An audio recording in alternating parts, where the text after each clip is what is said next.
श्री संताची या माथा चरणावरी साष्टांग करी दंडवत विश्रांती पावलो सांभाळा उत्तरे वाढले अंतरे प्रेमसुखे कृपेच्या ओरसे डवरली ही काया नव्या अनारीसे उद्धरिलो तुका म्हणे मज न घडता सेवा पूर्व पुण्य ठेवा ओढावला. सन्माननीय विचारपीठावरील या आधी जे सत्र झालं त्या सत्रामधील माननीय राहुलजी डंबाळे, माननीय डॉक्टर कुमारजी सप्तर्षी, आमचे परभणीकर डॉक्टर विश्वंभरजी चौधरी, त्यानंतर सध्याला सत्रासाठी उपस्थित असणारे माननीय चंद्रकांतजी झटाले, त्यानंतर बाकीचे सगळे या सत्रासाठी उपस्थित असलेले मान्यवर, ज्याच्यामध्ये युनुसजी तांबटकर आणि सरोदे साहेब तर नाही आहेत, हां फिरोजजी मुल्ला आणि सभागृहात उपस्थित असलेले सर्व मान्यवर, डॉक्टर विश्वंभर चौधरी आणि डॉक्टर कुमारजी केतकर साहेबांनी कल्चरल पॉलिटिक्सच्या संदर्भाने थोडीशी दिशा काढून दिलेली आहे. त्या अनुषंगानेच मी इथे मांडणी करतो. विषय अगदी त्याला धरूनच आहे की देशाची आर्थिक स्थिती, सामाजिक व धार्मिक स्थिती आणि परराष्ट्र धोरण. खरं तर भारताचा संघर्ष आपण तर जरी अगोदरच्या सत्रात संपूर्ण राजकीय अंगाने जरी बोलत असलो तरी सबंध भारताचा संघर्ष डॉक्टर साहेबांनी सांगितल्याप्रमाणे क्रांती प्रतिक्रांतीचा, ब्राह्मणी अब्राह्मणी परंपरेचाच राहिलेला आहे. आणि दक्षिण भारत, महाराष्ट्रासह दक्षिण भारत हा सांस्कृतिक लढाईला सर्वाधिक महत्त्व देणारा हा परिसर आहे. त्यामुळे महाराष्ट्रामध्ये राजकारणांच्या काळामध्ये, निवडणुकांच्या काळामध्ये या सगळ्या आपल्या पक्षांनी सांस्कृतिक राजकारणाकडे, सांस्कृतिक लढाईकडे अधिक महत्त्व दिलं पाहिजे असं मला वाटतं. आणि म्हणून त्या अनुषंगाने मी आपल्यासमोर ही मांडणी करण्यासाठी आलेलो आहे. केवळ वारकरी परंपराच नव्हे तर महाराष्ट्रामध्ये महानुभाव, लिंगायत, वारकरी, नाथ, शैव, शाक्त आणि सुफी परंपरा याकडे जर आपण दुर्लक्ष केलं तर आपण बरेचशी मतं गमावणार आहोत किंवा बरंचसं आपल्या हातून निष्ठत जाणार आहे, अशी परिस्थिती सध्याला आहे. केवळ ते लोक वारकरी परंपरेच्या अनुषंगानेच ब्राह्मणीकरणाचं काम करतायत का? होय करतायत, पण केवळ वारकरी परंपरेच्याच अनुषंगाने नव्हे तर जिथे जिथे सलोख्याचे प्रदेश आहेत ते दर्गे पाडणे, महानुभावांच्या परंपरांना बदनाम करणे, शाक्त शैवांच्या परंपरांना बदनाम करणे, शैवांचं ब्राह्मणीकरण करणे असंही चाललंय. बघा, महाराष्ट्रामध्ये रामकथा सांगून फार काही त्यांना यश आलं नाही म्हणून आता शिवकथांचं स्तोम माजवलेलं आहे. आणि शिवकथा सांगण्यासाठी आता उत्तरेकडचे बुवा, बापू, कापू सगळे लॉन्च केलेले आहेत.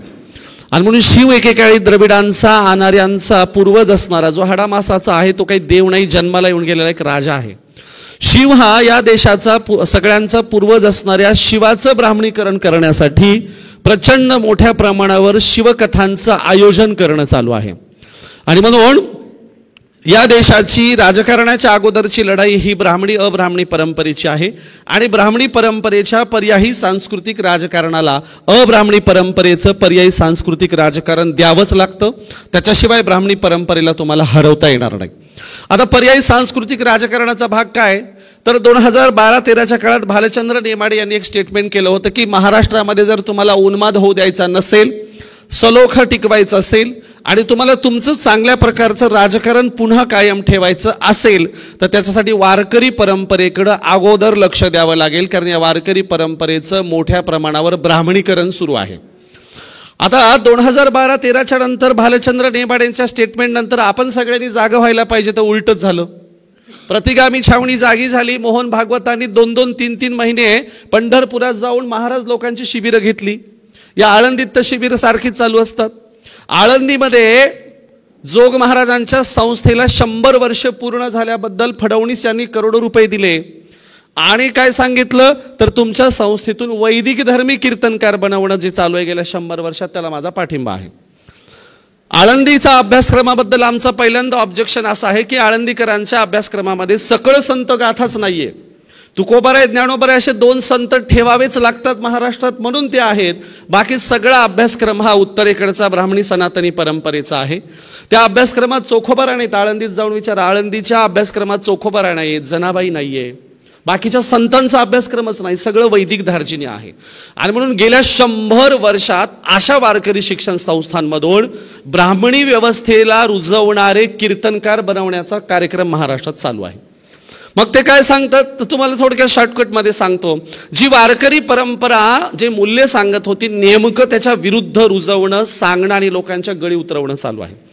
ही वारकरी परंपरा काय सांगत होती की देव काही महागडा नसतो, स्वस्तातला आहे, तुमच्या जवळचा आहे, तुमच्या खिशातला आहे, तुमच्यासाठी काम करणार आहे, फार काही अवडंबराच्या आणि देवाच्या कह्यात जायची गरज नाही. वारकरी परंपरा सांगायची की उत्तरेकडची परंपरा देवाला महागडं करते, उंचावर नेते आणि देवाच्यासाठी फार काही कष्ट घ्यायला सांगते, तसं करायची गरज नाही असं संतांनी सांगितलं. संत काय म्हणाले, त्यांचा देव मिळवण्यासाठी त्यांना मंत्र तंत्र म्हणावे लागतात, यज्ञ घालावा लागतो, यज्ञाचा मंत्र चुकला तर देवाचा कोप होतो, देव रागवतो, असं सगळं उत्तरेकडे चालतं. संत म्हणाले असं नाही, आमचा देव आमच्या कामाला येतो, आमचा देव आमच्यासोबत गौऱ्या काय लावतो, मेलेली ढोरं वडतो, एवढंच काय, सज्जन कसाया विकू लागे मास, माळ्या सावते असं खुरपू लागे. आमचा पंढरपूरचा पांडुरंग सज्जन कसायाच्या सोबत तराजू घेऊन मांस विकायला बसतो. मांस विक्रीची परमिशन देणारी वारकरी परंपरा आहे महाराष्ट्राला. आणि म्हणून इतकी सलोख्याची बंधुभावाची वारकरी परंपरा बाजूला ठेवायची आणि अभंग घ्यायचा संतांचा, पण सोडवणूक करायची ब्राह्मणी परंपरेप्रमाणे, उत्तरेकडच्या परंपरेप्रमाणे, यज्ञयागादी परंपरेप्रमाणे सोडवणूक करायचा कार्यक्रम महाराष्ट्रात चाललेला आहे. आणि म्हणून ह्या सगळ्या गोष्टींना रोखायचं असेल तर विवेकवादी लोकांनी प्रतिगामी कीर्तनकारांच्या समोर जाऊन कीर्तनात बसलं पाहिजे. आणि प्रतिगामी कीर्तनकारांचं कीर्तन झालं की जरा डॉक्टर साहेबांसारख्या लोकांनी कीर्तनकाराचं मनगड धरून 4 प्रश्न विचारले पाहिजे. जोपर्यंत कीर्तन ऐकणारी जनता कीर्तन करणाऱ्या लोकांना प्रश्न विचारत नाही तोपर्यंत महाराष्ट्र काही सुधारणार नाही, लक्षात घ्या. ऐकणाऱ्यांचं काय चाललंय, माना डोलवायच्या, ऐकायचं आणि कीर्तनकार काहीही सांगणार आणि ते सगळं निमूटपणाने ऐकून उलट त्याच्या पायावर डोकं टेकवायचं, त्याच्या पुढे नोटा पैसे टाकायचे आणि निघून जायचं, असं चाललंय. बीड जिल्ह्यामध्ये तर कीर्तनकारांचं काय सांगावं, पायाने जमलेल्या पैशांचा ढीग बाजूला करतात. पैशांचा असा ढीग जमतो आणि ते पायाने असा बाजूला करतात. एकीकडे संत काय सांगत होते, आता कमरेला रुमाल का बांधायचा कीर्तनामध्ये, कीर्तनात कमरेला रुमाल नाही बांधायचा, पोटाला बांधायचा. पोटाला रुमाल बांधण्याचा अर्थ असा होतो, हे सगळं मी पोटासाठी करत नाही, मी हे सगळं जनतेच्या प्रबोधनासाठी करतो, जनतेला विवेकवादी बनवण्यासाठीच माझं कीर्तन आहे. त्यासाठी वारंवार हे पोटासाठी नाही हे लक्षात राहावं म्हणून पोट आवळायचंय, करकचून पोट आवळायचंय. पोटाची आठवण होऊ नये, कुणाचं दागदागिने बघून, कुणाचं धनदौलत बघून लोभ मायामोह उत्पन्न होऊ नये म्हणून पोटाला बांधायचे. त्याचं उलट झालं. आता कीर्तनकार भला मोठा रुमाल पोटाच्या खाली कमरेला गुंडाळतात आणि भलं मोठं लोंबणारं पोट त्या रुमालावर सोडतात. असा कार्यक्रम चाललाय. तुम्ही म्हणाल्याला पुरावे काय, असंख्य अभंग आहेत. संत काय सांगतात, पोटासाठी जरी करी हरिकथा जनरंजविता फिरत असे, तेने घात केला 71 शतकुळांचा, पाहुणा यमाचा श्रेष्ठ थोर, द्रव्याची आशे हरिकथा करी तया यमपुरी नित्यवास, नामा म्हणे आयसे होत जे रे कोणी ते नरनयनी पाहू नयेत. जे लोक पोटासाठी हरिकथा करतात त्यांना डोळ्याने सुद्धा बघू नये, त्यांना वाळीत टाकावं, अशा प्रकारची घोषणा आहे. आता कीर्तनकारांची फीस किती झाली आहे महाराष्ट्रात, 3 लाख 4 लाख रुपये कीर्तनकारांची, रामायणाचार्यांची, भागवतकारांची 4 लाखापर्यंतची फीस आहे. एकीकडे संतांनी सांगितलंय, आपलीची माता आपण भोगिता तया प्रायश्चित्त काय द्यावे, किंवा कीर्तनाचा विक्राम मातेचे गमन भाडखाई धन विटाळतो. जे कीर्तनात पैसे घेणारे लोक स्वतःच्या आईला बाजारात उभं करतात असं संतांनी सांगितलंय. त्याच महाराष्ट्रात कीर्तनकारांच्या 4 लाख रुपयापर्यंत फीस झाल्यात. त्याला जबाबदार ऐकणारा वर्ग हे प्रश्न विचारत नाही. आणि म्हणून जरा आम्हाला या गोष्टींकडे लक्ष देता आलं तर आम्ही महाराष्ट्रामध्ये जो उन्माद चाललाय तो थांबवू शकतो. काय वारकरी परंपरा, ही अनेकेश्वरवादाच्या विरुद्ध एकेश्वरवादी परंपरा आहे. आमुचा विठ्ठल प्रचंड, इतर देवाचे न पाहू तोंड. आम्ही इतर देवांचे तोंड देखील पाहणार नाहीत. आम्हाला उत्तरेकडचं तर काहीच नको. काय चाललं होतं, किती काल परवा सगळं बॅनरबाजी आणि अवडंबर केलं. मी एका कीर्तनामध्ये नेमकं ते राम मंदिराच्या प्राणप्रतिष्ठेचा कार्यक्रम चालू होता आणि योगायोगाने त्या दिवशी माझं 13वीचं एका ठिकाणी कीर्तन होतं. मी माझ्याकडून प्रमाण दिले नाही. मी भजनी मंडळींना म्हणालो, तिकडे जे उत्तरेकडे चाललंय मला खरं सांगा, वारकरी परंपरेला हे मान्य आहे का, आणि आमचा राम कुठे आहे. तेव्हा त्याचा व्हिडिओ सुद्धा मी सोशल मीडियात टाकलाय. माझ्या बाजूचे भजनी मंडळच प्रमाण घेतं. माझ्या अगोदर भजनांना अभंग पाठ आहेत. काय म्हणतात भजनी मंडळी, सर्वा घटी राम देहादेही एक, सूर्यप्रकाश सहशस्त्र रश्मी, ज्याप्रमाणे आकाशातून सूर्याचे किरण येतात आणि हजारो सूर्याचे किरण पृथ्वीला उजळून टाकतात, तसा आमचा राम हा सर्व घटी आहे, सर्वत्र सामावलेला आहे. आमचा राम काही मंदिरातला नाही, उत्तरेकडचा नाही. आणि उलट आमचा उत्तरेकडचा ईश्वर त्या आई वडिलांची सेवा करणाऱ्या पुंडरिकाला भेटायला इथे चंद्रभागेच्या किनाऱ्यावर येतो. आम्हाला उत्तरेकडे जायची काय गरज आहे? अशा प्रकारची मांडणी महाराष्ट्राच्या वारकरी परंपरेत पूर्वीच झालेली आहे. त्याला फक्त उजाळा देण्याची गरज आहे. आणि म्हणून आमचा राम हा आत्माराम आहे. खेड्यामध्ये महाराष्ट्रात असं एकही गाव नाही ज्या गावामध्ये आत्माराम हे नाव सापडणार नाही. आमचा राम हा कर्म हाच राम आहे, आत्मा हाच राम आहे. हा मूर्तीपूजेतला राम रविदासांनी आणि कबीरांनी जाहीररित्या नाकारलेला आहे. ते म्हणाले आम्हाला दशरथ पुत्र राम नको, ज्याला मर्यादा आहेत. म्हणून वारकरी परंपरेनं या प्रकारच्या अवडंबरावर अगोदरच उत्तरं दिलेली आहेत. पण त्याला घेऊन आपण काम करण्यामध्ये जरा असं कमी पडलो असं मला वाटतं. आणि म्हणून हे सगळं काम आपल्याला पुढे न्यायचंय. आणि हा जो महाराष्ट्रात उन्माद चाललेला आहे तो उन्माद फक्त या भक्ती परंपरा थांबवू शकतात असं मला वाटतं.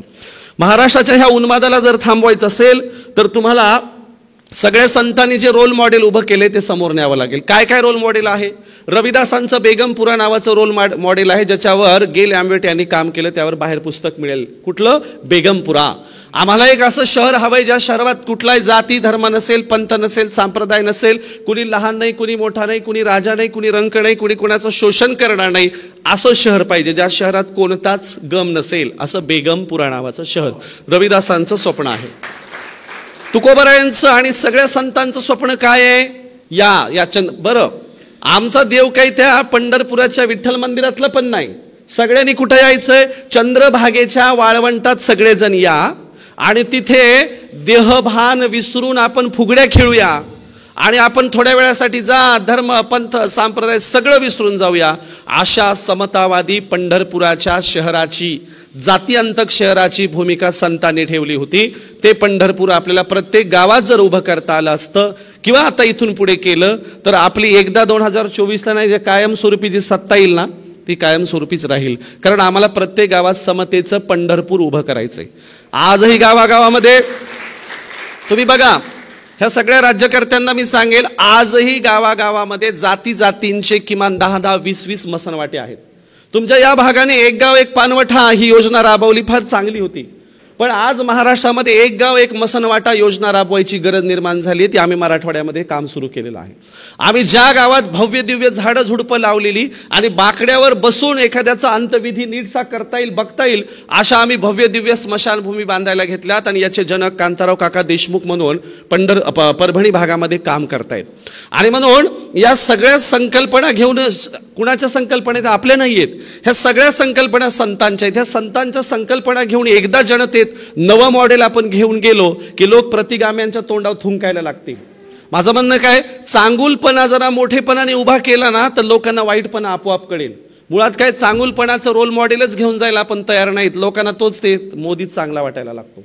आणि म्हणून जरा चांगुलपणाचे हे संतांचे जे मॉडेल आहेत ते आपल्याला जनतेत घेऊन जात आले पाहिजे. काय आहे चांगुलपणाचं मॉडेल? आता सांगितलं, द्रौपदीताई मुर्मू यांना 2 वेळा महत्वाच्या मोक्याच्या जाग्याच्या कार्यक्रमाला बोलवलं नाही.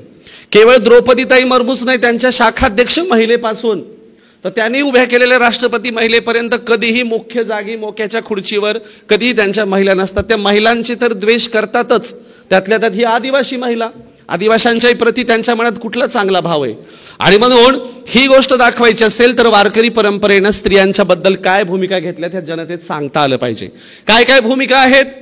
संत सांगतात, आदिनाथ उमा बीज प्रगटले, मच्छिंद्राने दिले मोक्ष सिद्धी. वारकरी परंपरेची निर्मितीच मुळात एखाद्या एका स्त्रीमुळे झालेली. कशी? कलियुग लागलंय, महादेव अगदी झोपलेले आहे, शिवानी डोळे बंद केलेत. कलियुगात लोकांना महागडी भक्ती काही परवडत नाही, यज्ञयाग परवडत नाही, सोपं काहीतरी दिलं पाहिजे असं पार्वतीला वाटतं. आणि मग पार्वती त्या महादेवाला जाग करते आणि सांगते लोकांना सोपी भक्ती द्या. उमेच्या सांगण्यावरून आदिनाथाने म्हणजे महादेवाने हे बीज निर्माण केले असं संतांचं म्हणणं आहे. भागवत धर्माच्या, वारकरी धर्माच्या निर्मितीला कोण कारणीभूत आहे? पार्वती, स्त्री. दुसरं, नामदेवांनी विचार केला की प्रतिगामी धर्मात, ब्राह्मणी धर्मात, सनातनी धर्मामध्ये स्त्रियांच्या बद्दल काय भूमिका आहेत? न स्त्री स्वातंत्र्य मरहती. स्त्री नरकाचं द्वार असते, स्त्रीला कुठलेच अधिकार नसले पाहिजे, तिला कैहात ठेवलं पाहिजे, असं पानापानावर धर्मग्रंथांची मांडणी आहे. नामदेव म्हणाले असं आहे का, चला भागवत धर्माची पहिली दीक्षा स्त्रीला देऊ आणि पहिली विनेकरी जनाबाई करू. असं नामदेवांनी भूमिका केली आणि जनाबाईंच्या गळ्यामध्ये विना दिला. आणि नामदेवांनी वाळवंटाच्या कीर्तनामध्ये मुख्य विनेकरी जनाबाई केलं. आता कीर्तन करणाऱ्यापेक्षा सुद्धा श्रेष्ठ त्या जागी कोण असतो तर विनेकरी. कीर्तन करणारा दुय्यम असतो, विनेकरी हा मुख्य श्रेष्ठ असतो. विनेकऱ्याकडे काय काम आहे? लोकांना शांत बसवणे, लोकांवर लक्ष ठेवणे, कीर्तनकाराच्या कीर्तनात काही डिस्टर्ब होत असेल तर विनेकऱ्याने त्यांना लक्ष देणे, या प्रकारची मोरक्याची मुख्य भूमिका विनेकऱ्याकडे असते. अशा वेळेला जनाबाईंच्या गळ्यात विणा आहे आणि जनाबाई ज्ञानियांचे राजे असणाऱ्या ज्ञानोबरायांना काय म्हणते? उठा ज्ञानदेवा, तुम्ही अभंग म्हणा, कारण नामदेवराय कीर्तन करतायत. नामदेव कीर्तन करी पुढे देवनाचे पांडुरंग, जणी म्हणे ज्ञानदेवा बोला अभंग. विचार करा, ज्ञानदेवालाही अभंग बोलायला लावण्याची ताकद एका दासी असणाऱ्या जणीमध्ये होती. त्याचं कारण आहे, भागवत धर्माने स्त्रियांना बरोबरीचं स्थान दिलं होतं. अभंगात किती सांगायचंय? तुकोबरायांना जेव्हा अभंग लिहायची वेळ येते तेव्हा स्त्रियांना फर्स्ट प्रायोरिटी देतात, सेकंड पुरुषांना असते. किती अभंग सांगायचे? यारे यारे लहान थोर, याती भलत्या नारी नर, तारावया पार भाव सिंधू. याच्यात नारी अगोदर आहे, नंतर नर आहे. आणखीन एक अभंग आहे, कुळी कन्या पुत्र होती जे सात्विक, तयाचा हरिक वाटे देवा. यात कन्या अगोदर आहे, मग पुत्र आहे. घरात जन्माला यायची वेळ आली तर अगोदर काय जन्माला यावं? कन्या जन्माला यावी अशी संतांची इच्छा आहे. आणि म्हणून संत हे आजच्या दृष्टीने काळाच्या कसोटीवर उतरणारे आहेत. अब्राह्मणी परंपरेचं पॉलिटिक्स मजबूत आणि उभं करणारे संत आहेत. या संतांच्या तत्वज्ञानावरच महाराष्ट्र उभा राहील, महाराष्ट्र उन्मादापासून वाचेल अशी आमची भूमिका आहे. आणि म्हणून या संतांचं तत्वज्ञान गावगाड्यात नेण्यासाठी पुन्हा आपण सगळ्यांनी सज्ज झालं पाहिजे. या संतांचं तत्वज्ञान खेड्यापाड्यात नेण्यासाठी आपण काम केलं पाहिजे. आणि या संतांच्या तत्वज्ञानाने गांधीजींपासून बाबासाहेबांपर्यंत सगळ्यांनाच भुरळ घातलेली आहे. हे काही तुम्हाला वेगळं सांगायची गरज नाही. डॉक्टर बाबासाहेब आंबेडकरांनी जगातली इतकी पुस्तकं वाचली, पुस्तकांच्यासाठी घर बांधलं, पण एका व्याख्येचा आवर्जून उल्लेख केला. ते म्हणाले, जगातल्या इतक्या अहिंसेच्या व्याख्या आवडल्या, वाचल्या, पण मला त्यातली तुकारामाची अहिंसेची व्याख्या सर्वाधिक आवडली. व्याख्या अशी आहे, दयातीचे नाव भूतांचे पालन, अनिक निर्दालन कंटकाचे. यातल्या दुसऱ्या भागाकडे दुर्लक्ष करू नका, असं देखील बाबासाहेब म्हणाले आहेत. किंवा तुकोबरायांचा समग्र अभंग गाथा वाचला आणि त्यातला शब्द कुठला काढला तर मूक नायक. आणि बाबासाहेब आंबेडकर काय म्हणाले?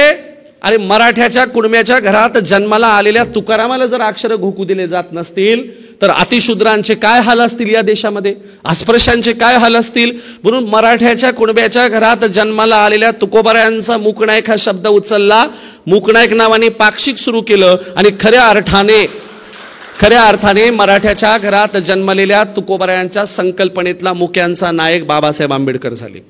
त्यांनी ज्ञानेश्वर महाराजांची कैफियत समजून घेतली आणि ते म्हणाले, कुलकर्ण्याच्या ब्राह्मणाच्या घरात जन्माला आलेल्यांना हे जर वाळीत टाकू शकतात, फुटकं खापर घ्यायला बंदी आणू शकतात, गावात फिरायला बंदी आणू शकतात, ब्राह्मणाच्या कुलकर्ण्याच्या घरात जन्माला आलेल्या ज्ञानोबरायांच्या वाट्याला हे जर वेदना असतील तर अस्पृश्यांच्या वाट्याला 2,5-3 हजार वर्ष काय वेदना आल्या असतील.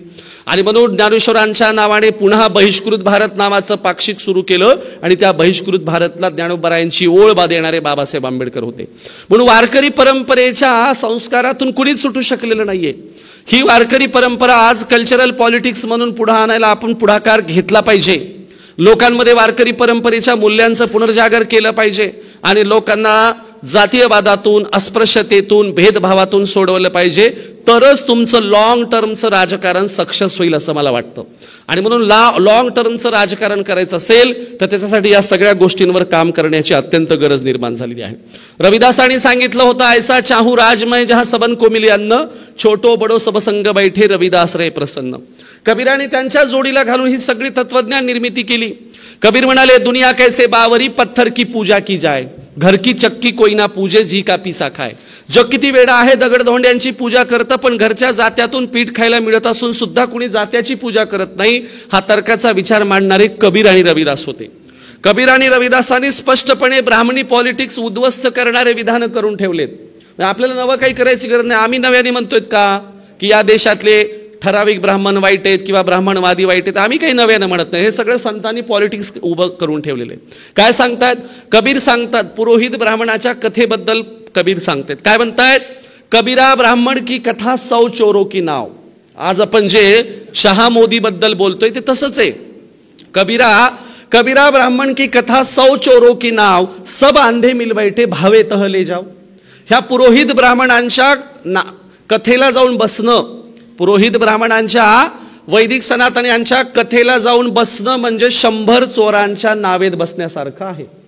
एक चोर तुम्हाला चोरी कशी शिताफीनं करतो हे कळू देत नाही. एक चोर, इथे ते 100 जण बसलेले आहेत आणि ह्या 100 पुरोहितांच्या कथेमध्ये जाऊन बसलात, ते तुमचे खिशे तर कापणारच येतो, पण तुमची नाव भवसागरातून तरुण नेऊन जाऊ शकत नाहीत, असं कबीरांचं म्हणणं आहे. आणि म्हणून इथल्या सनातन्यांच्या, कर्मठांच्या किंवा उच्च जात वर्गीयांच्या विरोधातलं सांस्कृतिक राजकारण आणि भक्कमपणाने उभं करणारे कबीर रविदासांच्या पासून नामदेव तुकोबरायांच्या पर्यंत, काल परवाच्या गाडगे महाराजांच्या पर्यंत हे आपले संत लोक करत होते. काय म्हटलं जातं महाराष्ट्रात? कबीरा काय नामाचा तुका, ज्ञानाचा एक आणि कबीराचा शेखा अशी म्हणायची वारकरी परंपरेत एक पद्धत आहे. कबीराचा शेखा म्हणजे काय तर आपल्या नगरचे शेख मोहम्मद महाराज श्री गोंदेकर. आणि म्हणून वारकरी परंपरा इतकी एकसंग, इतकी एकात्म आहे की जनार्दन स्वामींचे एक गुरु चांदबोदले नावाचे मुस्लिम संत होते. जनार्दन स्वामी किल्ल्याचे किल्लेदार असताना स्वतःच्या खर्चातून आजही दौलताबाद देवगिरीच्या किल्ल्याच्या समोर स्वतःच्या चांदबोदले असणाऱ्या मुस्लिम गुरुची समाधी कुणी बांधली? जनार्दन स्वामी नावाच्या आजच्या भाषेत हिंदू संतांनी बांधली. आणि म्हणून जनार्दन स्वामींचे गुरु चांदबोदले, तुकोबरायांचा आणि आडगडशहा बाबांचा संबंध तुमच्या पुणेकरांना सांगायची गरज नाही. किंवा तुकोबरायांचे समकालीन मित्र असणारे शेख महाराज श्री गोंदेकर होते. आमच्या शहागडला एक संत शहामुनी आहेत, त्यांनी अभंग लिहिले. शहामुनी खरं तर जन्माने मुस्लिम, धर्माने महानुभाव धर्माचे. महानुभाव धर्मात आजही शहामुनींचा सिद्धांत बोध रोज प्रत्येक महानुभाव वाचतो. प्रत्येक महानुभाव जो सिद्धांत बोध नावाचा ग्रंथ वाचतो तो एका मुस्लिम शहामुनी नावाच्या संतांनी लिहिला. आता ते जन्माने मुस्लिम आहेत, धर्माने महानुभाव आहेत आणि प्रश्न उपस्थित केलाय वारकऱ्यांच्यासाठी. ते गृहस्थी वारकऱ्यांना जातीभेद करणाऱ्या ग्रामीण लोकांना म्हणतात, चोखा मेळ्याने इतकी भक्ती करून देखील त्याला तुम्ही अस्पृश्य मानत असाल तर स्वर्गात काय त्याच्यासाठी वेगळा महारवाडा असेल का? स्वर्गात काय वेगळा महारवाडा असेल का? असा प्रश्न उपस्थित करणारे, निर्भीडपणाने बोलणारे मुस्लिम संत शहामुनी या महाराष्ट्रात होऊन गेले, शहागड जालना जिल्ह्यात अंबड तालुक्यात. आणि म्हणून सुफींची वारकऱ्यांची परंपरा एक संघ एकात्म आहे. सुफींची नाथांची आणि वारकऱ्यांची परंपरा एक संघ आहे. लिंगायतांची आणि वारकऱ्यांची परंपरा एक संघ आहे. एवढंच काय तुम्हाला सांगतो, औरंगजेबाच्या समकालीन, आजही तुम्ही विद्यापीठात जा, कुठल्या औरंगाबाद म्हणजे छत्रपती संभाजीनगर विद्यापीठामध्ये तुम्हाला निपट निरंजन दास नावाच्या एका नाथ संप्रदायाच्या साधूची समाधी आजही मिळेल. हा निपट निरंजन दास नावाचा साधू वेगवेगळे प्रयोग करायचा. त्याला औरंगजेबाने त्या काळामध्ये विद्यापीठाची आजची जी जमीन आहे त्याला ती दान दिली. त्याने त्या जमिनीवर पहिल्यांदा मंदिर बांधलं. मंदिर बांधल्यामुळे केवळ हिंदू लोकच दर्शनाला यायला लागले. ते म्हणजे ईश्वर तर सगळ्यांचा असतो, केवळ हिंदू येत आहेत. त्यांनी मंदिर पाडलं आणि त्या जागी मस्जिद बांधली. मग उलट झालं, हिंदूंनी येणं बंद केलं आणि मुस्लिमच यायला लागले. मग ते म्हणाले असं काहीतरी ठिकाण बांधलं पाहिजे जिथं दोघंही येतील. मग त्यांनी मस्जिद पाडली आणि सार्वजनिक शौचालय बांधलं. निपट निरंजन दास नावाचे संत सार्वजनिक शौचालय बांधलं. सगळ्या जाती धर्म पंथाचे लोक यायला लागले. सगळ्या जाती धर्म पंथाचे लोक यायला लागले. पण औरंगजेबाला राग आला, मस्जिद पाडून त्या जागेवर कसं काय तुम्ही हे बांधलं सार्वजनिक शौचालय. मग काय करावं तर पहिल्यांदा सैनिकांच्या करवी नोटीस पाठवली की आम्ही तुम्हाला तोफेच्या तोंडी का देऊ नये. निपट निरंजन दास म्हणाले अवश्य द्या, पण माझ्याशी युक्तिवाद करा, माझं काय चुकलं ते सांगा. त्याच्यावर 3 ते 4 महिने डिबेट चालली. औरंगजेब आणि निपट निरंजन दास यांची कल्चरल, सगळा ईश्वर तत्वज्ञान या सगळ्या गोष्टींना धरून डिबेट झाली. ठरलं असं होतं जो हरेल त्याने त्याची सेवा करायची किंवा दिलेली शिक्षा मान्य करायची. औरंगजेब हारले. तो युक्तिवाद असा होता की शौचालयाला बसल्याच्या नंतर माणूस सर्वाधिक तल्लीन अवस्थेत असतो आणि तो ईश्वराच्या सर्वाधिक जवळ जातो. तो तुमच्या मंदिरातही जात नाही आणि मस्जिदीतही जात नाही. तो फार तल्लीन उच्च कोटीच्या अवस्थेत जातो. हा युक्तिवाद निपट निरंजन दासांचा युक्तिवाद खरा ठरला. औरंगजेब हरले आणि त्यावरचा संवादाची पोथी तुम्हाला आजही बाजारात बघायला मिळते. मला काय सांगायचंय, मला एक वेगळी गोष्ट सांगायची. निपट निरंजन दासांच्या काळात औरंगजेबासारखे राज्यकर्ते परवडले, पण आताचे शहा मोदी या देशाला नकोयत, ते परवडत नाहीत. आणि म्हणून विवेकावर डिबेट करणारी माणसंच या देशात राज्यकर्ते ठेवणार नसतील तर किती वाईट गोष्ट आहे. आणि म्हणून मी तुम्हाला जाताना महत्त्वाचे मुद्दे सांगताना दोन गोष्टी सांगेल. दिल्ली शेतकरी आंदोलनामध्ये आम्ही परभणीकरांच्या काही सामाजिक क्षेत्रात काम करणाऱ्या लोकांनी आम्ही शेतकरी कुटुंबातल्या, आत्महत्याग्रस्त शेतकरी कुटुंबातल्या 47 महिला दिल्लीच्या सीमेवर नेल्या होत्या. महाराष्ट्रामधून आपल्या काँग्रेस पार्टीला एवढं मोठ्या प्रमाणावर काम करता आलं नाही, ते आम्ही दिल्लीच्या सीमेवर जाऊन करून दाखवलं. शेतकऱ्यांच्या, ज्यांच्या घरात आत्महत्या झाल्यात अशा आत्महत्याग्रस्त शेतकऱ्यांच्या महिलांनी दिल्लीच्या सीमेवर जाऊन 24 तासाचं उपोषण केलं. चांगलं आम्हाला कव्हरेज मिळालं आणि तिथून आलो. आम्हाला लोक म्हणायचे खेड्यापाडीला, तुम्हाला भीती कशी वाटत नाही, हे लोक काही बी करू शकतात, हे बघा हल्ले करायला लागले शेतकरी आंदोलनावर. त्यावेळेला मी दोन गोष्टी महाराष्ट्रात नेहमी सांगत आलो. म्हटलं त्या दिल्लीच्या सीमेवर महाभारताच्या काळामध्ये युद्ध जिंकून पांडव येत होते आणि एक चारवाक उभा होता.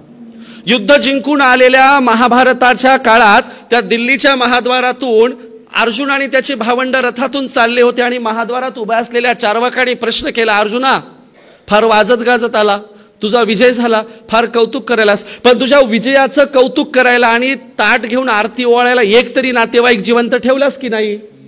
अर्जुनाला प्रश्न विचारल्याबरोबर हृदयाला बाण लागावा असा प्रश्न येतो. एवढं सगळं विजय मिळवलाय पण कौतुक करायला नातेवाईकच जिवंत नाही, काय करायचं त्याचं?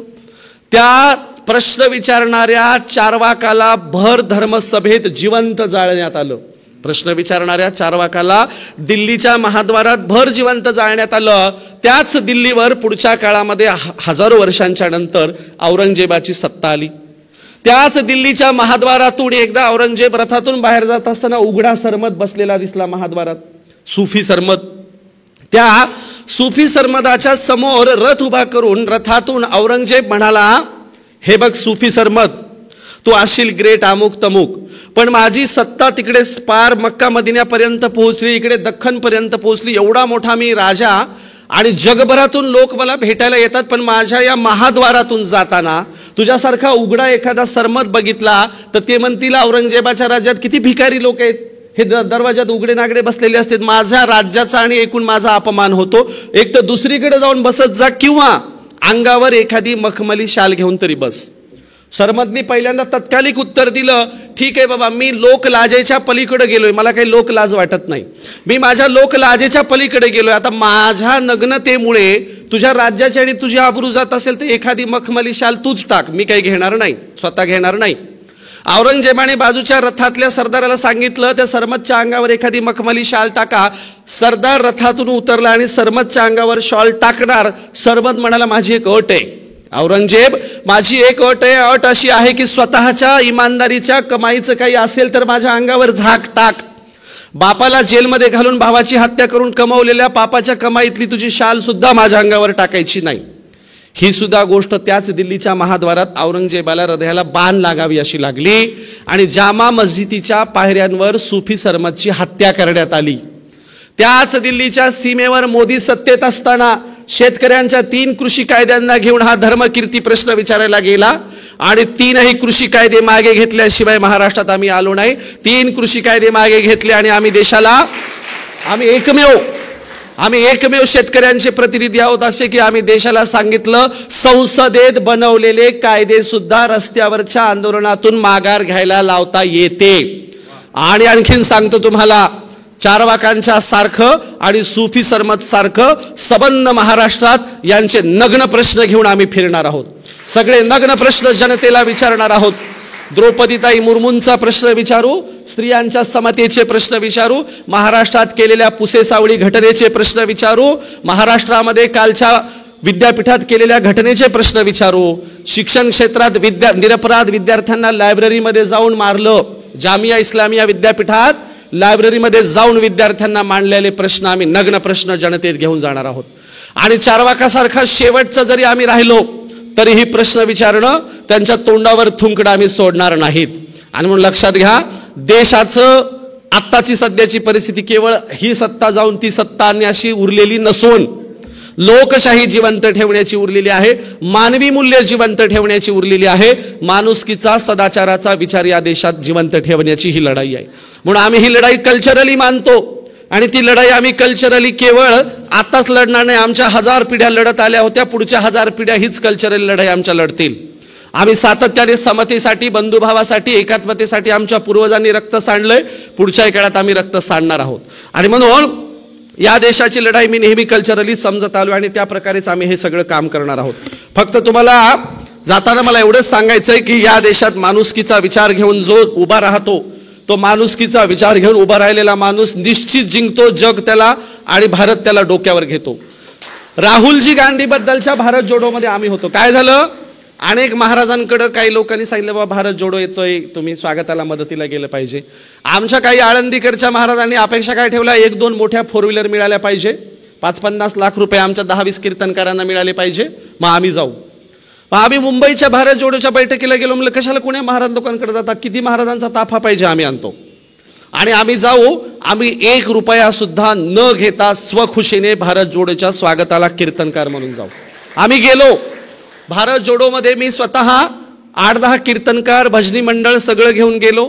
राहुलजी गांधी यांनी स्वतःच्या हाताने स्वतःच्या ट्विटरवर आमचे फोटो तर टाकले.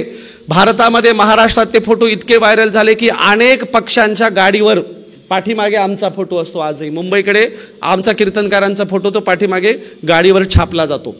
आम्ही स्वागताला का गेलो, आम्ही स्वागताला यासाठी गेलो की महाराष्ट्रात असं चित्र निर्माण करणं चालू आहे की सगळे वारकरी जणू काही मोदीच्याच मागे, सगळे वारकरी काही मोदीशी बांधलेले आहेत. मोदींनी जेव्हा महाराष्ट्रात वारकऱ्यांना घेऊन पहिली सभा केली देहूमध्ये, तेव्हाच आम्ही ठरवून टाकलं महाराष्ट्रात नॅशनल लेवलचा नेता कुणीही येऊ द्या, दक्षिण भारतातला येऊ द्या नाहीतर उत्तर भारतातला, नॅशनल लेवलचा कोणताही नेता आला तर आम्ही वारकरी म्हणून मोदी विरोधी राजकारण्याला स्वागताला जाणार. भारत जोडो आला, राहुलजी गांधी यांचं आम्ही स्वागत केलं आणि त्याचा परिणाम देखील असा झाला, आज तुम्हाला फेसबुक, ट्विटरवर एकही त्यांना निंदाजनक पप्पू म्हणणारा शब्द दिसणार नाही. हा शब्दच गायब झाला. त्याचं कारण आहे, मी सांगत होतो, जो माणूस महाराष्ट्राच्या मातीतून पायाने चालतो त्याला महाराष्ट्र नव्हे भारत डोक्यावर घेतल्याशिवाय राहत नाही आणि पायानं चालणाऱ्यांच्या लोकांचे अश्रू पुसणाऱ्यांच्या सोबत नक्कीच भारत राहिलेला आहे. पुढे येणारा काळ आपलाच आहे, आपल्यालाच ते काम करायचंय. फक्त जरा आपण डोक्याचा वापर करायला लोकांना शिकवलं पाहिजे, तर्क करायला शिकवलं पाहिजे. जनता भोळी आहे हो, साधी आहे. एक छोटासा किस्सा सांगतो जनता कशी आहे आणि मग मी समारोप करतो. जनता किती भोळी आहे, साधी आहे. काय जनतेचं यानं केलं की त्याने करायचं, त्यानं केलं की त्याने करायचं, एकमेकांचं बघून जनता करते. जनता विवेकवादी नाही, तर्कवादी नाही. जुन्या काळात ग्रहण सुटलं कसं बघितलं जायचं, तर ब्राह्मणाच्या घरावर लक्ष ठेवायचं. देवबापा घराच्या बाहेर आंघोळीला निघाला की समजायचं ग्रहण सुटलं. एका गावामध्ये देवबापांनी सवळं बिवळं घेतलं, हंडा घेतला आणि गंगेला आंघोळीला निघाले. सगळ्या गावात चर्चा झाली, ग्रहण सुटलं वाटतं, देवबापा नदीवर आंघोळीला निघाले. सगळा गाव देवबापाच्या मागे. देवबापा नदीच्या पात्रात उतरले, गळ्यातलं सोनं, अंगठ्या बिंगठ्या काढल्या, गाठोडं मारलं आणि त्या वाळूवर ते गाठोडं सोन्याचं ठेवून आंघोळीला जाणार, तर मागे बघितलं तर काय 500-600 लोक आंघोळीला गेलेत नदीवर. देवबापाला वाटलं सोनं चोरीला गेलं तर काय करायचं, एक मोठा खड्डा केला, त्याच्यात सोनं सवळं पुरून ठेवलं, पण खून काय घालावी म्हणून देवबापांनी महादेवाची पिंड काढली. देवबापांनी महादेवाची पिंड काढली, आंघोळीला गेले. प्रत्येक जण आलेला आंघोळीला आलेला काय म्हणायचा, या वर्षीचा ग्रहणाचा पर्वकाळ महादेवाची पिंड काढायचा हाय वाटतं. देवबापांनी पिंड काढली म्हणजे यावर्षी ग्रहण संपल्यावर पिंड काढलीच पाहिजे. प्रत्येक जण यायचा छानपैकी त्याच आकाराची, अगदी सेम देवबापांनी जशी पिंड काढली तशा आकाराची महादेवाची पिंड काढायचा, आंघोळीला जायचा. देवबापांनी सगळ्यांच्या उशिरा निवांत मंत्रतंत्र म्हणून आंघोळ केली, अर्घ्य दिले, हे केलं ते केलं. तोपर्यंत लोक आंघोळ करून गेले. देवबापा आंघोळ करून स्वतःचे दागिने लपवलेली पिंड शोधायला गेली तर त्याच समान आकाराच्या 500-600 पिंडी झाल्या होत्या. दुपारच्या वेळेला पिंड उकरायला सुरुवात केली, संध्याकाळ झाली तरी स्वतःच्या दागिन्याची पिंड काही सापडणार. जनतेचं असं आहे हो, तुम्ही केलं की ती करते, तुम्ही केलं की ती करते, तुम्ही केलं ते. जनतेत अफवा आम्हीच सोडल्यात. आम्ही काय म्हणायचो, ते राज्य करते मूर्ख येतो, पण आमच्याकडे पर्याय नाही. अशा मूर्खपणाच्या अफवा आम्हीच पसरवल्या ना, तर त्या दुरुस्तही आम्हालाच करायच्या. आणि म्हणून जरा आपण जनतेमध्ये विवेकाने तर्कावर बोलायला शिकले पाहिजे आणि अफवा ज्या त्यांच्या आहेत त्या खोडून आपण काही नवे हायपोथिसिस उभे करू नयेत. आपण चांगल्या प्रकारची विवेकवादी चर्चा करायला शिकलं पाहिजे. नाहीतर जनता काय, जनता मग ते आलेल्या सगळ्या गोष्टी आंधळेपणाने कॉपी करते, फॉलो करते आणि त्याच प्रकारे जाते. म्हणून जनतेला विवेकवादी बनवण्यासाठी या भारताचे लोक होते. आपल्या देशामध्ये आता सत्ता झाल्याच्या नंतर आपल्याला बरीच कामं करायची आहेत, नाही तर त्याच तेच सगळं राहिलं तर काय होणार आहे. या देशाचा अभ्यासक्रमच इतका मोठा प्रॉब्लेमॅटिक आहे की त्यांना उपयोगाला येणारी लोक आपण शाळेतून तयार करतोय. मागच्या वेळेस जयंत पाटील साहेब, एकूण सत्ता असताना, राष्ट्रवादीची सगळ्यांची सत्ता असताना जयंत पाटील साहेबांशी आमच्या वारकऱ्यांची चर्चा झाली. अहो म्हणलं आम्ही वारकऱ्यांच्या हातात काय छडी आहे का, गेलो महाराष्ट्रात फिरवले सगळे बदलून टाकले, असं काही आहे का. शाळा संस्था एवढ्याल्या मोठ्याल्या तुमच्या आणि अभ्यासक्रम तावडेनी निश्चित करतात. तावडेनी कुठली तरी भोंदूबुवाची पुस्तकं पाठवलीत म्हणलं तुमच्या शाळेमध्ये. सर्वाधिक संस्था असणाऱ्या राष्ट्रवादीच्या लोकांच्या शाळेत, काँग्रेसच्या लोकांच्या शाळेत काय शिकवलं चाललंय तर आसाराम बापूचे फुकट पुस्तकं वाटतायत, कुठल्या तरी आम्मा भगवानचं काहीतरी चाललंय, कुठल्या तरी बुवा बापूचे शिबिरं घ्यायला शाळेचा संस्थाचालक फुकट सभागृह द्यायला लागलाय. अरे काय चाललंय काय म्हणलं. आणि म्हणून हा अभ्यासक्रम, इथल्या संस्था ह्याच्याकडे लक्ष देण्याची वेळ निर्माण झाली आहे. एका माणसाने पोपट पाळला होता, शाळेतला सगळा अभ्यासक्रम तशा प्रकारचा आहे बघा. एका माणसाने पोपट पाळला होता आणि पोपटाला शिकवलं होतं या बसा राम राम. तुम्हाला माहिती आहे पोपटाला जेवढं बोलायला शिकवलं तर तेवढंच बोलत असतो. पोपट काय म्हणायचा, या बसा राम राम. पण नेमकं ज्यांच्याकडे पोपट पाळलाय त्यांची म्हातारी मेली आणि सुतकात रामराम घालू नये हे पोपटाला कुठं कळतं. अंत्यविधीला पाहुणे आले, पोपट म्हणायचा या बसा रामराम. मालक पिंजऱ्याकडे जायचा आणि सांगायचा तसं म्हणून आमच्याकडे म्हातारी मेली.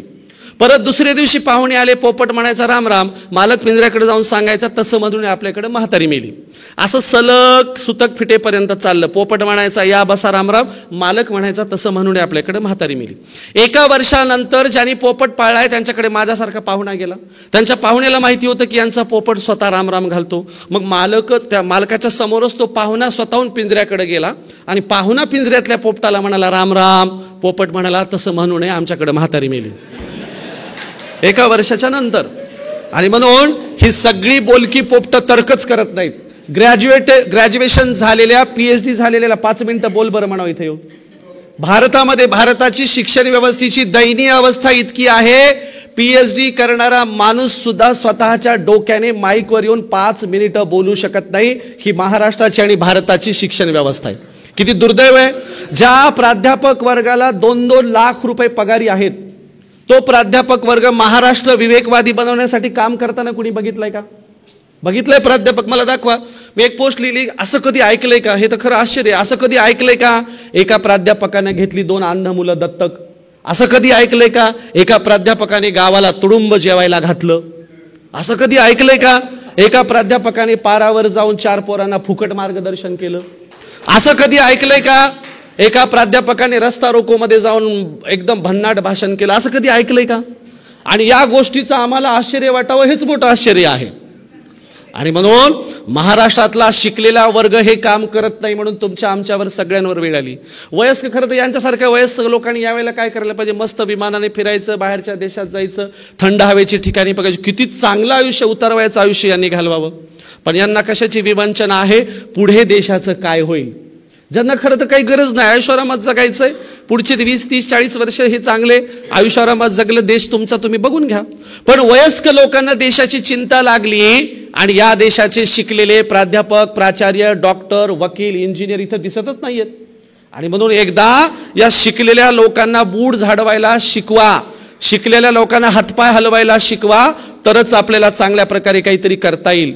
तुम्ही मला बोलवलं, माझी मांडणी करण्याची मला संधी दिली, त्याबद्दल मी अत्यंत आभारी आहे. माझ्या वतीनं सांगतो, आम्ही आमच्या वारकऱ्यांची फार चांगली टीम उभी करतोय. आज आमच्याकडे या प्रकारची मांडणी करणारे 50 कीर्तनकार तयार आहेत. या प्रकारची मांडणी करणारे महिलांच्या सह 101 प्रवचनकार आहेत. प्रवचन करायला सोपं असतं बसून, त्यामुळे प्रवचनकार 101 आहेत. 50 कीर्तनकार तुम्ही कधी मागा, तुम्हाला द्यायला तयार आहोत. आणि महाराष्ट्र आपण हातून निसटून जाऊ देणार नाहीत. हा प्रश्न केवळ शहा, मोदी, BJPचा नाही, हा प्रश्न वारकऱ्यांच्या सन्मानाचा आहे, नाकाचा आहे. या देशात जर दंगली करणाऱ्यांच्या सत्ता येत असतील तर वारकऱ्यांनी अंतर्मुख होण्याची वेळ आलेली आहे. आणि म्हणून आम्ही गाडगे बाबांच्या परंपरेचे, आम्ही कैकाडी बाबांच्या परंपरेचे, आम्ही या देशातल्या बाबासाहेबांच्या, फुले शाहू आंबेडकरांच्या परंपरेचे कीर्तनकार तुम्हाला वचन देतो आहोत की महाराष्ट्र हाताच्या बाहेर आम्ही जाऊ देणार नाहीत. महाराष्ट्रासाठी आम्ही शेवटच्या श्वासापर्यंत लढू. आम्ही दाभोळकर, पानसरे, गौरी लंकेश, कलबुर्गी सारखं लढू, शेवटच्या श्वासापर्यंत लढू. या ठिकाणी मी थांबतो. पायाच्या प्रसादे बोलिलो विनोदे, मज क्षमा करणे संती, नव्या अंगभूत युक्ती, नव्या उपदेश तुमचे बडबडिलो शेष, तुमचे कृपेचे पोसणे, जन्मोजन्मी तुका म्हणे. आता तरी पुढे हाची उपदेश नका करू नाश आयुष्याचा, सकळांच्या पाया माझे दंडवत, आपुलाले चित्त शुद्ध करा. धन्यवाद. जय भारत, जय संविधान.